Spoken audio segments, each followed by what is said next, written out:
The battlefield of Tarath 4 looked less like a place where a war was fought and more like a planet that had simply given up trying to survive.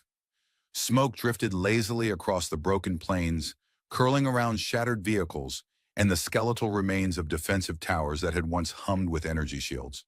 The sky above was dim and copper-colored, filtered through dust kicked up by orbital bombardments hours earlier.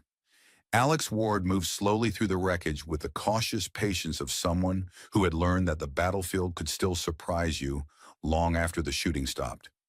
His armor carried the pale blue markings of a combat medic, though most soldiers agreed those markings were more of a suggestion than a guarantee. Enemy drones rarely paused to read them. Alex stepped over a fallen piece of alloy plating and checked the display on his wrist scanner. The device emitted a soft pulse, sending out a narrow band of medical scans that searched for biological signals beneath the debris. "Come on," he muttered to the scanner. "Find me someone who's still breathing."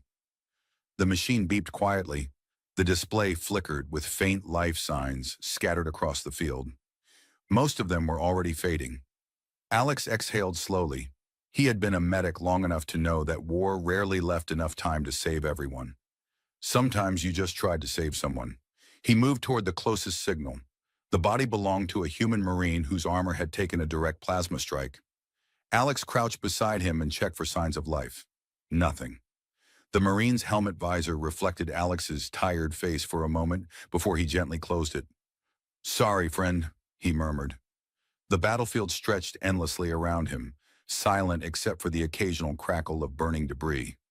In the distance, automated salvage drones crawled across the ground like slow metal insects, collecting damaged weapons and armor for recycling. Alex adjusted the medical pack on his back and continued walking. After 15 minutes of searching, the scanner pinged again. This signal was different, weak but steady. Alex frowned and followed the reading toward a collapsed section of alien fortification that had been blown apart during the earlier assault. Jagged plates of dark metal were piled in a chaotic heap. The signal came from somewhere beneath it. "Well," Alex said quietly, staring at the wreckage, "this looks promising in the same way stepping on a landmine looks promising." He activated the strength servos in his armor and began pulling away the debris piece by piece. The metal was heavy, but the power joints in his suit hummed softly as they compensated for the weight. After several minutes of careful digging, he uncovered a figure lying beneath the wreckage. Alex froze. The armor was unmistakably alien, sleek black plating with angular designs that shimmered faintly in the dim light. The chest plate carried a complex insignia formed from silver lines that resembled a crown wrapped in geometric patterns. Enemy soldier. Alex's training surfaced immediately in his mind. Enemy combatants were not to be assisted unless they were prisoners under command supervision. Medical supplies were limited. Resources had to be prioritized for human forces. He stared at the unconscious alien for several seconds. Then he sighed. "Protocol says I should leave you here," he said aloud. The alien didn't respond, mostly because she was unconscious. Alex crouched beside her and began scanning her injuries. Plasma burns along the shoulder, internal trauma, severe blood loss, definitely dying. "Fantastic," Alex muttered. "You're going to make me feel guilty now." The alien's helmet had been partially damaged during the explosion. Alex carefully released the locking mechanism and lifted it away. For a moment, he simply blinked in surprise. The face beneath the helmet looked almost human. Her skin was pale with a faint silver tone, and strands of dark hair clung to her forehead. But the most striking feature was her ears, long and elegantly curved, extending slightly past her hairline. Alien, definitely. But she looked less like a terrifying enemy soldier and more like someone who had been having a very bad day. Alex studied the insignia on her armor again. "All right," he said quietly. "Here's the situation." He gestured vaguely at the battlefield. "You're the enemy. I'm the medic. The rules say I leave you here." He paused. "Unfortunately, I've always been terrible at following rules."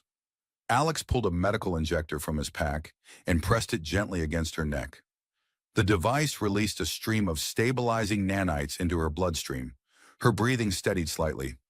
"There," Alex said. "Now you're only mostly dying." The scanner on his wrist beeped again, warning that her condition was still critical. He glanced toward the distant human lines. then back at the alien woman. Okay, he said with a resigned sigh. New terrible decision. Activating the lifting servos in his armor, Alex carefully pulled her free from the wreckage and lifted her into his arms. The alien woman stirred faintly but didn't wake. As he carried her across the ruined battlefield toward his field bunker, Alex shook his head. Just so we're clear, he muttered, if this turns into an international incident, I'm blaming you. The unconscious alien queen said nothing, which Alex thought was probably for the best. Alex's field bunker had originally been designed to house 6 soldiers, a drone station, and enough medical equipment to keep a small platoon alive for a few hours. After several weeks of war and several unfortunate explosions nearby, it now looked more like a stubborn pile of reinforced metal that had refused to collapse out of sheer irritation. Alex carried the alien woman through the narrow entrance hatch and lowered her carefully onto the medical table in the center of the bunker. The lights flickered to life with a tired hum. "Welcome to my 5-star hospital," Alex muttered. "Please ignore the structural damage." The medical scanner extended from the wall and bathed the alien soldier in a soft blue light. Data began scrolling rapidly across the display panel. Alex leaned over the screen. "Let's see. Severe trauma, internal bleeding, cellular shock." He squinted at one of the lines. "And apparently your biology thinks gravity works slightly differently. That's new." The scanner emitted a warning tone. "Critical condition." "Yes, I noticed," Alex told it. He moved quickly now, slipping into the familiar rhythm of battlefield medicine. Instruments floated out of the automated medical unit, while surgical drones hovered quietly above the table. Alex injected stabilizers, sealed plasma burns, and guided a swarm of microscopic repair machines into the worst injuries. "Hold together," he murmured. "Just long enough for me to pretend I know what I'm doing." The alien woman didn't respond, though her breathing slowly became more regular. After nearly 40 minutes of careful work, Alex leaned back and rubbed his eyes. The monitor beeped steadily. "Stable." "Well," he said softly, "congratulations. You're no longer actively dying." He glanced at her face again. Up close, the alien features were even stranger. She looked almost completely human, except for the long ears and the faint metallic sheen to her skin. Alex tilted his head. "Honestly," he said thoughtfully, "if you walked into a human city wearing a hat, no one would notice." The medical console chimed suddenly. Alex turned toward the sound. A blinking light appeared on the alien armor he had placed on the workbench nearby. "Oh no," Alex said quietly. The armor began emitting a faint signal pulse. "Please tell me that's not a tracking beacon." The pulse grew stronger. "Fantastic," he muttered. Alex approached the armor cautiously and examined the chest plate. The strange silver insignia glowed faintly as the signal intensified. His translation software attempted to interpret the alien data stream. Most of the characters were unreadable, but one symbol repeated over and over. Alex leaned closer. "All right, what are you trying to say?" The translator processed the signal. Then it displayed a partial translation. "Royal priority. Locate immediately." Alex blinked. "Royal?" He looked at the unconscious alien woman, then back at the armor, then back at her again. "Well, that's interesting." The alien woman suddenly inhaled sharply. Alex turned just as her eyes opened. They were a deep silver color, sharp and focused despite her weakened state. For a moment, neither of them spoke. Then she looked directly at him and said calmly in perfect human language, "You are either extremely brave or catastrophically stupid." Alex stared at her. He thought about the last hour. "Honestly," he said, "I've been accused of both." The alien woman slowly sat up, ignoring the medical sensors still attached to her arms. Alex raised a finger. "Careful. You were dying a few minutes ago. Try not to undo my work." She studied him quietly. Then her gaze shifted around the bunker. Her eyes paused on the alien armor across the room. A faint sigh escaped her. "You activated the communicator." "Accidentally," Alex said quickly. "It started blinking at me." She rubbed her temple as if considering several complicated problems at once. "That signal will be detected." "By who?" Alex asked. She looked back at him. "My people." Alex nodded slowly. "That seems reasonable." The alien woman watched him for a moment longer, as though trying to understand something unusual. "You knew I was an enemy soldier," she said. "Yes. And yet you treated my wounds." "Yes. Why?" Alex shrugged. "You were bleeding on the ground." She waited. "That's the whole explanation?" she asked. "Pretty much." The alien woman seemed oddly amused by this. "My soldiers would find that answer unconventional." "Well," Alex said, "they should see my paperwork." She swung her legs carefully off the medical table and stood up. Her movements were steady now. Alex crossed his arms. "You're recovering faster than any human patient I've ever treated." She looked at him calmly. "Our physiology's efficient." "Good," Alex said, "because I'd hate to think I accidentally saved you just so you could collapse again." For a moment, silence filled the bunker. Then Alex gestured toward the armor. "So," he said, "about that royal signal thing?" The alien woman walked over to the armor and examined the glowing insignia. Her expression became thoughtful. Finally, she turned back toward him. "I suppose," she said quietly, "there is no point hiding it now." Alex felt a sudden sense of unease. "You're not about to tell me something that will ruin my entire day, are you?" She considered that. "Yes," she said. Alex sighed. "Of course." The alien woman met his eyes. "My name is Alara." She paused briefly. "I am the queen of the Alarian Dominion." Alex stared at her. The bunker was very quiet. He slowly leaned back against the wall. "Well," he said after a moment, "that explains the crown-shaped armor logo." Alara raised an eyebrow. "That was your deduction?" "Hey," Alex replied, "I'm a medic, not a detective." He looked at the blinking signal still pulsing from the armor, then back at her. "So let me summarize the situation." She waited. "I ignored military protocol," Alex said, counting on his fingers. "I rescued an enemy soldier, and that enemy soldier turned out to be an alien queen." He looked at the ceiling. "I have made some truly impressive mistakes today." Ilara watched him carefully. "You regret saving me?" Alex looked back at her. "No," he said simply. Then he gestured toward the blinking communicator. "But I do regret that your entire empire is probably looking for you now." The bunker felt smaller after Alara revealed who she was. Not physically smaller. The walls had not moved. But Alex had the uncomfortable sensation that the air itself had become more expensive. He sat on a metal crate near the medical console, staring at the alien queen as she examined her armor. "Just to confirm," Alex said slowly, "when you say queen, you mean actual queen. Throne, empire, enormous palace, the whole thing." Ilara glanced over her shoulder. "Yes." Alex rubbed his face. "Right. Good. I just wanted to be sure you didn't mean something symbolic, like queen of a chess club." Ilara did not seem familiar with chess clubs. She lifted the chest plate of her armor and pressed a small panel near the glowing insignia. The blinking signal faded slightly but did not disappear completely. "That will slow the signal," she said, "but not for long." Alex stood and walked closer. "So your people are tracking that armor?" "Yes." "And they're looking for you?" "Yes." Alex nodded thoughtfully. "And if they find you here, in my bunker," Ilara met his eyes calmly, "you will likely become the most wanted human in two civilizations." Alex stared at the ceiling again.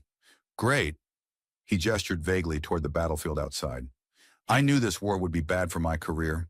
Ilara's lips curved slightly, though the expression faded quickly as she leaned against the workbench.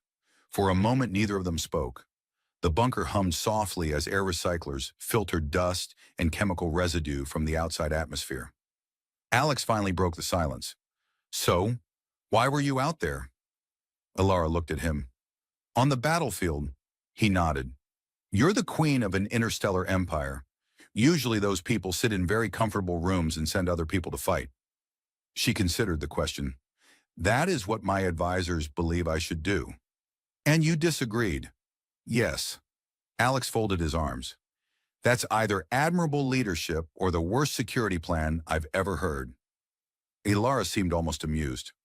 "My advisors said something similar." She walked slowly across the bunker, studying the human equipment scattered around the room.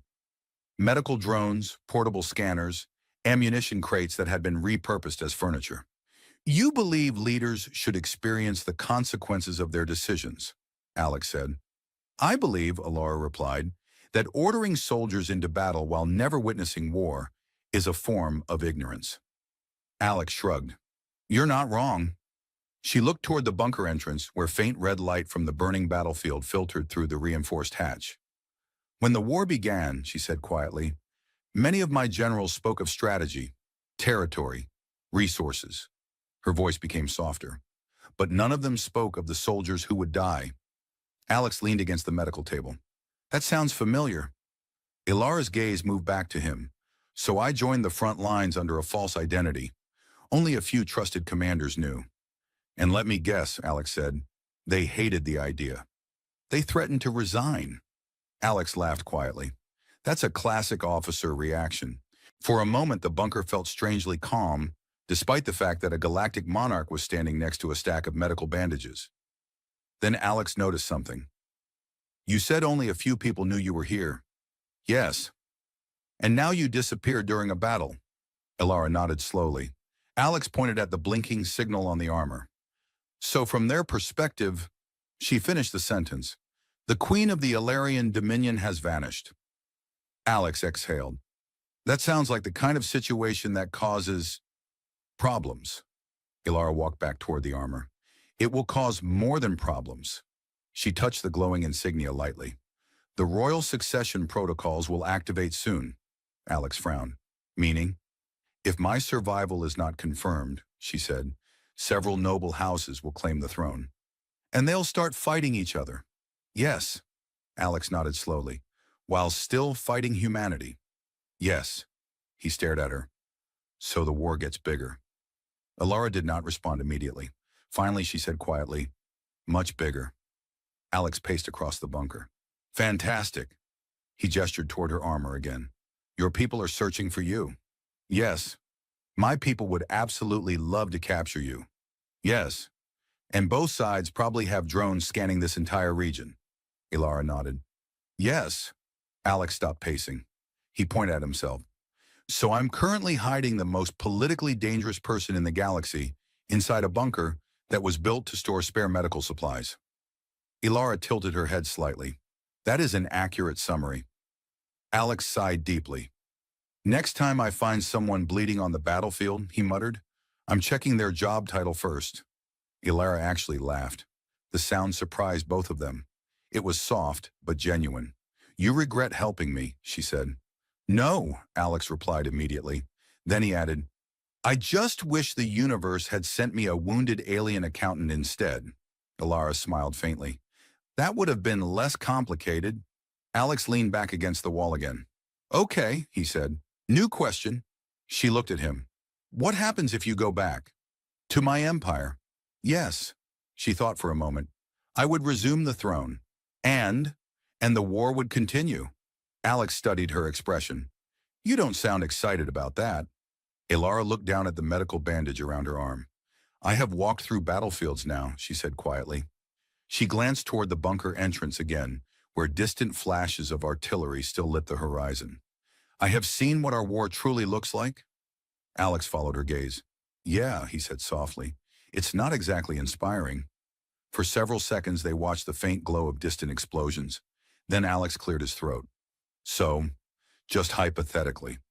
Ilara looked at him. If you were a queen who didn't want the war to get worse, he said carefully, what would you do? Ilara was silent for a long moment. Finally, she said, first I would need to survive. Alex nodded. Good plan. Then he gestured around the bunker. Step one accomplished. She looked at him thoughtfully. Thanks to a human medic who ignores orders. Alex grinned slightly. That's basically my entire personality. Morning on Tarith 4 did not arrive with sunlight. It arrived with the low rumble of distant artillery and the slow fading of the planet's copper-colored night sky into a dusty gray. Inside the bunker, Alex sat at a small console eating something that technically qualified as breakfast, according to the military supply department. It looked like a square, a very determined square. Alex poked it with a fork. Still not sure if this is food, he muttered. Across the bunker, Ilara stood near the entrance hatch, watching the silent battlefield through the narrow reinforced viewing slit. The early light revealed miles of broken terrain and twisted metal structures scattered like bones across the plains. She had been awake for hours. Alex noticed. You know, he said between bites of questionable nutrition, most patients take at least a day to rest after nearly dying. Ilara did not turn. My people recover quickly. That's impressive, Alex said. Humans usually recover by complaining loudly. Now she turned slightly. I have noticed. Alex gestured at the battlefield. So, what are you looking for? Movement, she replied. That sounds ominous. War usually is. Alex nodded thoughtfully. Fair point. He stood and walked over beside her. Through the narrow slit in the bunker wall, he could see the empty plains stretching toward the distant ridge where the last battle had taken place. Smoke still curled into the sky. You fought out there, Alex said. Yes.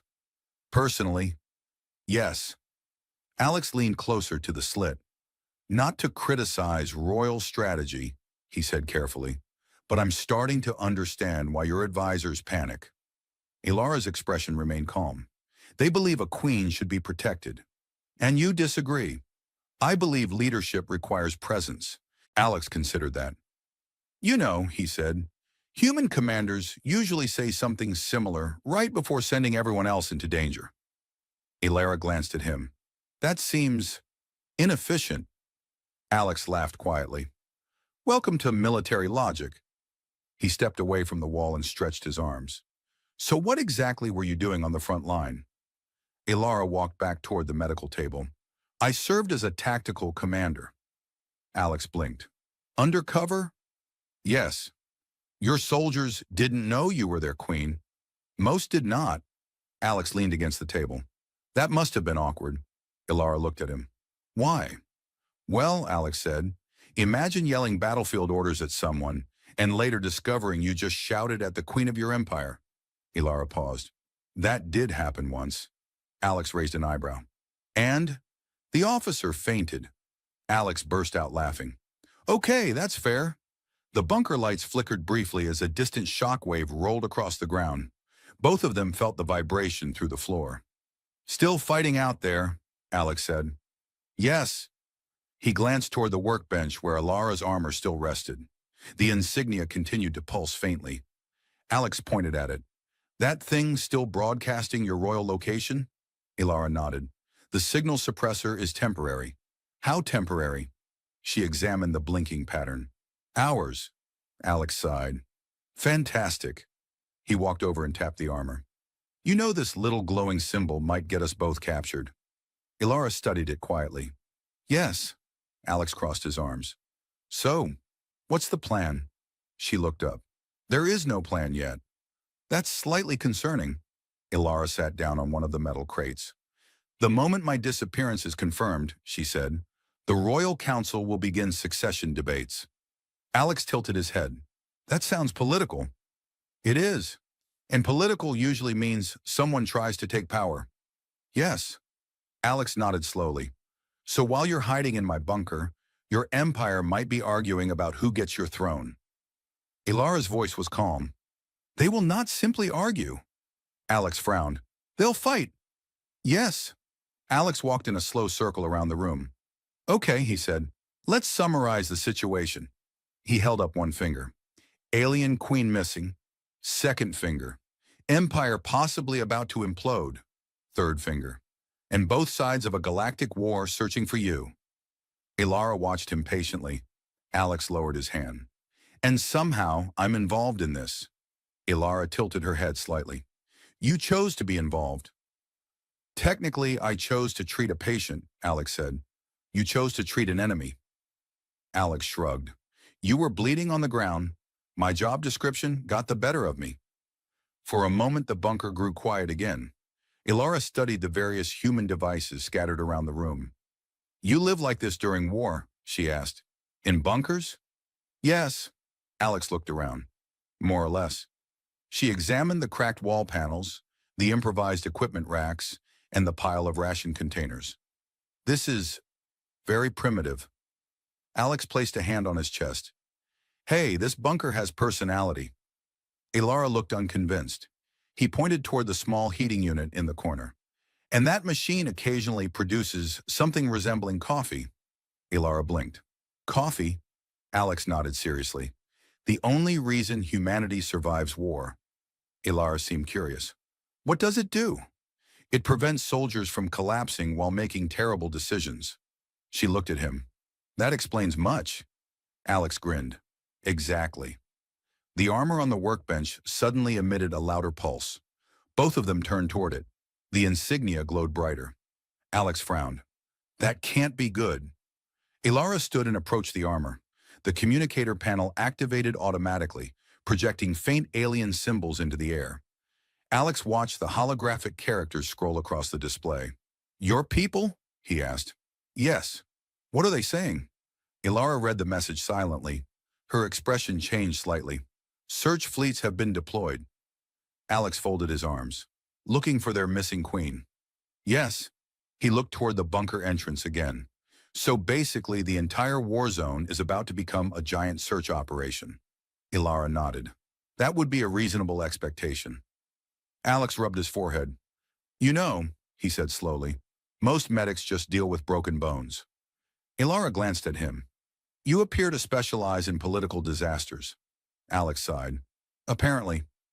Outside the bunker, the distant thunder of war continued across the horizon. Inside, a human medic and an alien queen stood beside a glowing signal that might soon lead half the galaxy directly to their door. The next few hours inside the bunker passed with the strange quiet that only war could create, an uneasy pause between disasters. Alex sat at the small console near the wall, attempting to repair a reconnaissance drone that had been damaged during the last battle. The machine hovered in front of him, its small stabilizers twitching every few seconds, as if it was impatient with the entire situation. You're doing that wrong, Ilara said from across the room. Alex didn't even look up. That's very helpful criticism. You reversed the polarity on the sensor ring. Alex sighed and leaned back in his chair. You're an alien queen, he said. Why do you know how human drones work? Ilara stood beside the medical table, studying the floating device. Technology tends to follow predictable principles, she replied. Alex tapped a small tool against the drone's casing. Well, this predictable technology tried to explode in my face earlier. That was because you bypassed the safety relay. Alex finally looked at her. You've been watching me the whole time, haven't you? Yes. And you waited until now to mention the safety relay. Yes. Alex stared at her for a moment. That's cold. Ilara's expression remained perfectly calm. It was educational. Alex muttered something that sounded suspiciously like a complaint about alien monarchs. Outside the bunker, the low growl of distant engines drifted across the battlefield. Alex froze. Did you hear that? Ilara had already turned toward the entrance hatch. Yes. Alex shut down the drone and walked toward the narrow observation slit. The dusty horizon shimmered with heat and drifting smoke. But through the haze he could see faint movement, small hovering shapes, recon drones. Fantastic, Alex said quietly. Now both sides are flying robots around. Ilara stood beside him and watched the distant machines sweep across the battlefield in slow search patterns. They are scanning, she said. Yeah, Alex replied. That's usually what reconnaissance drones do. The machines moved methodically over the ruined terrain, their sensor beams flickering across debris fields and shattered fortifications. Alex leaned closer to the viewing slit.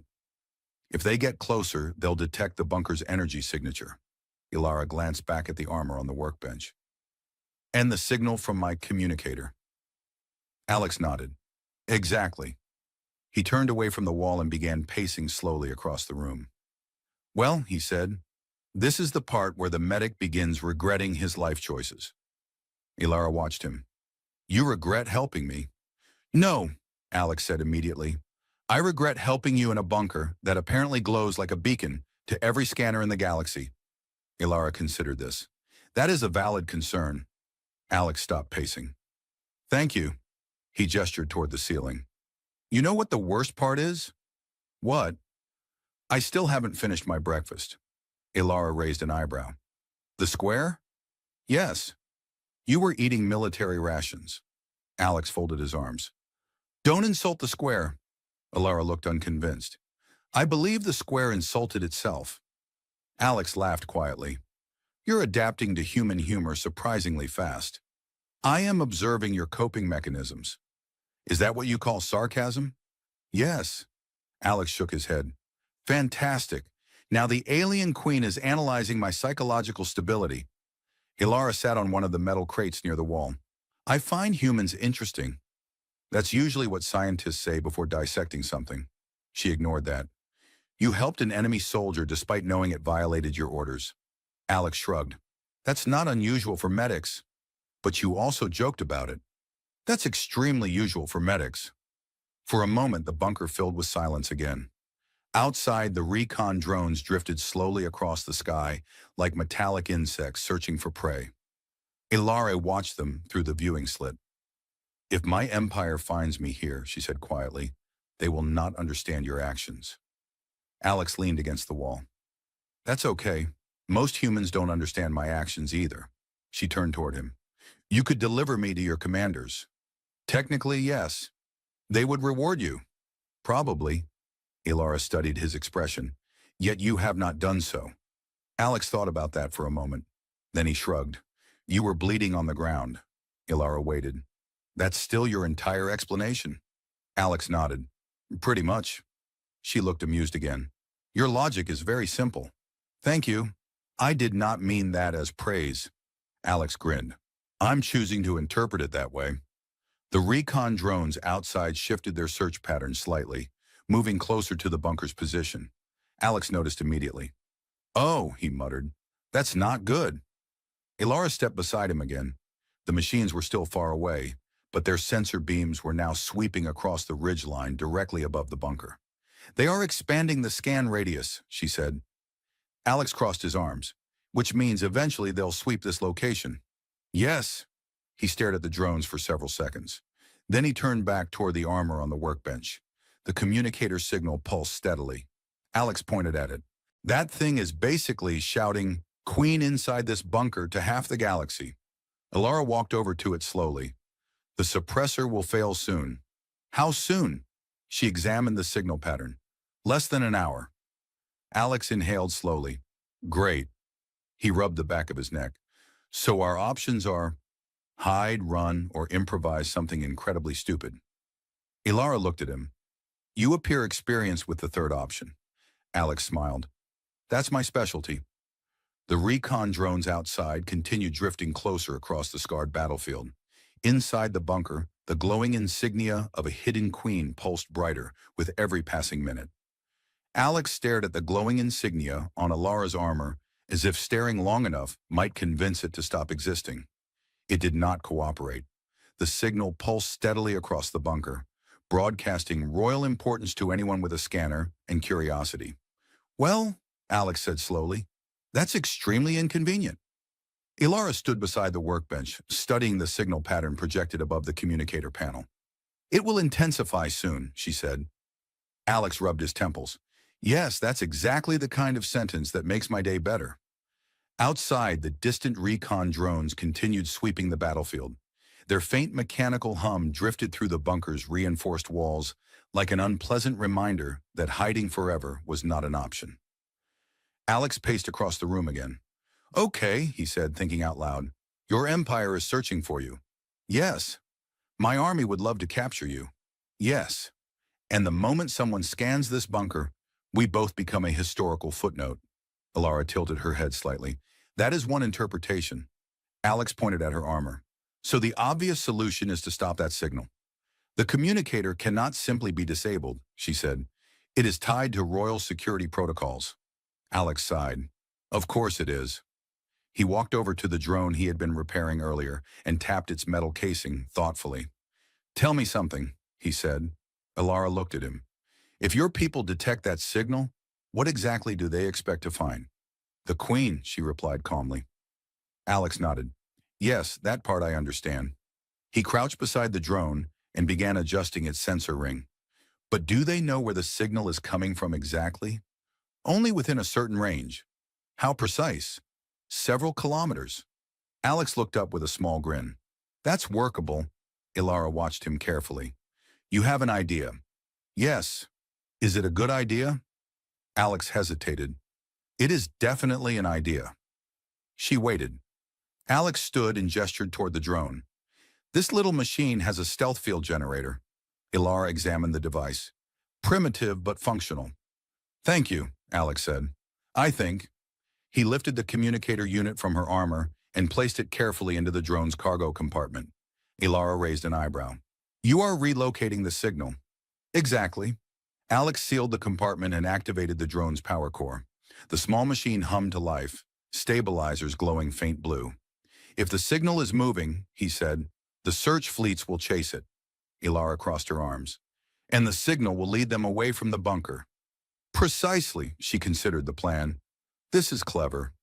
Alex grinned. Thank you. Then she added calmly, it is also extremely dangerous. Alex shrugged. That's usually how my clever plans work. The drone lifted into the air with a soft whir. Alex walked toward the bunker hatch and opened the exterior launch port.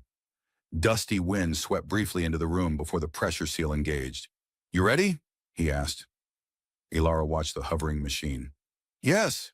Alex tapped the control pad. All right, little buddy, he said to the drone. Time to impersonate a queen. The drone shot out through the launch port and disappeared into the gray sky. Both of them watched the radar display as the signal began moving rapidly across the battlefield. For a moment, nothing happened. Then Alex's scanner beeped. Multiple search drones changed direction. They were following the signal. Alex leaned back against the wall. Oh, that is satisfying. Ilara studied the screen. They believe the queen is fleeing. Alex nodded. Which technically she is. She looked at him. You are remarkably calm for someone committing several acts of military treason. Alex folded his arms. I prefer to think of it as creative problem solving. The radar display showed the search drones accelerating after the moving signal. Within minutes, the entire patrol formation began drifting away from the bunker. Ilara watched the screen in silence. You are helping your enemy escape, she said finally. Alex looked at her. Maybe. She studied him carefully. Why? Alex leaned against the console again. Because if you die or get captured, this war gets worse. Ilara said nothing. And, Alex added, because you didn't seem like someone who deserved to die in the dirt. The bunker grew quiet again except for the faint hum of machinery. On the radar display, the signal continued racing across the battlefield with half a dozen search drones chasing it. Ilara finally spoke. My advisors would say you are dangerously unpredictable. Alex smiled. They should meet my commanding officer. She tilted her head. And what would he say? Alex thought about it. He'd probably ask how I managed to lose an alien queen and a reconnaissance drone at the same time. Ilara almost smiled. The radar display suddenly flashed. Alex leaned forward. What now? Ilara read the incoming alien transmission symbols scrolling across the screen. They are escalating the search. Alex frowned. More drones? No. She looked up at him. Ships. Alex stared at her. Ships? Yes. He slowly leaned back again. Well, he said quietly, that escalated quickly. Outside the bunker, far beyond the dusty horizon, distant engines began to thunder across the sky. The sound arrived first, not the quiet buzz of drones or the distant thunder of artillery. This was deeper, heavier, like the sky itself was clearing its throat. Alex stood at the bunker's observation slit and squinted upward. Well, he said slowly, those are definitely ships. Through the dusty clouds above Terrath 4, massive silhouettes glided into view. Angular alien cruisers descended through the atmosphere with silent precision, their hulls glowing faintly as shield systems pushed aside the planet's charged dust storms. Ilara stepped beside him. They arrived faster than expected. Alex glanced at her. You expected them? Yes. He crossed his arms. You could have mentioned that earlier. I assumed you understood the urgency. Alex leaned back against the wall. I understood the urgency. I did not understand the fleet. Outside, the alien ships began spreading across the horizon like patient hunters. Smaller escort vessels detached and moved toward the battlefield, scanning the terrain below with bright columns of sensor light. Alex sighed. Well, the drone trick bought us a little time. Yes, Ilara said. but I'm guessing that time is about to expire. She nodded slightly. Alex turned away from the window and paced slowly across the bunker. So, he said, this is the part where the queen returns to her empire. Ilara looked at him. Yes. And I go back to pretending I had a normal week. She studied him carefully. You could still deliver me to your command. Alex shook his head immediately. No. You would be rewarded. Probably. Yet you refuse. Alex stopped pacing. Because if I hand you over, this war turns into something worse. Ilara was quiet for a moment. You believe I can change it? I believe, Alex said, that someone who risked her life on the battlefield probably isn't planning to keep things the same. Ilara walked slowly toward the armor on the workbench. The royal insignia glowed softly now, responding to the nearby presence of the fleet. My empire expects me to return as their ruler, she said. Alex leaned against the console. That's usually what queens do. Yes, she said, but I will return differently. Outside, a beam of scanning light swept across the bunker entrance. Alex glanced toward it. They're getting closer. Ilara lifted her armor and began securing the plates around her shoulders and chest. The damaged sections had been repaired as best as Alex could manage, though several burn marks still scarred the surface. When she placed the helmet beneath her arm, she looked almost exactly as she had when Alex found her on the battlefield. Only now she was standing. Ready? Alex asked. Yes. He walked toward the bunker hatch and opened the outer door. Cold wind swept inside, carrying dust and the distant roar of engines. Far above, a sleek alien shuttle detached from one of the cruisers and began descending toward their position. Alex watched it approach. Well, he said quietly, that's a very dramatic ride home. Ilara stepped beside him. My council will demand explanations. Alex grinned slightly. You could start with the part where a human medic ignored orders and saved your life. She looked at him. I intend to. Alex blinked. Oh, that might cause problems. Yes. The shuttle landed several hundred meters away with a low hum, its landing struts pressing into the broken earth. A group of armored alien soldiers emerged cautiously, scanning the area before approaching the bunker. Alex raised his hands casually. Before anyone starts shooting, he muttered, I'd like to point out that I technically helped. Ilara glanced at him. That will become obvious.